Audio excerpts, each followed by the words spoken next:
So out of mere curiosity, may gumagawa pa ba nito? Because back in the days, nung libre pa mag-apply sa Odesk, which is now Upwork, tumatambay talaga ako doon. As in, literal na tambay ako ng Upwork. Wherein every gabi, like 8 p.m. hanggang mga around 11 or 12, kapag wala akong pasok, nakatambay ako sa Upwork. Pagkatapos, nagre-refresh lang ako ng nagre-refresh. And I'm not really sure if may gumagawa pa nito ngayon. But I have time. It's currently 5:30 in the morning. And I just got a notification na may nag-message daw sa OLJ ko. And before, hindi ko pinapansin yun because yung recruitment namin sa agency before, nagpo-post sila doon. And nakaka-receive talaga ako notification, but it looks like it was sent to my personal account. So, nag-login ako, and then nag-login na rin ako sa Upwork, and then pumili na rin ako ng Connects, and I'm like, okay, sige, tumambay tayo, may time tayo. Daming time yan.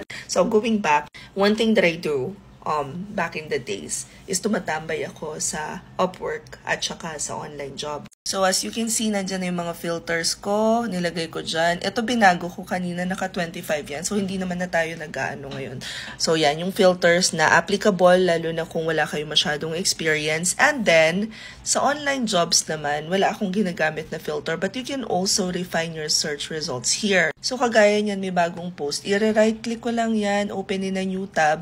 Babasahin ko yung buong requirements. This employer has been with online jobs for quite some time. 13 jobs posted na rin siya. And then may instruction siya kung paano mag-apply. So, susundan ko lang yun. So, remember, sa online jobs, you only get 60 points to apply.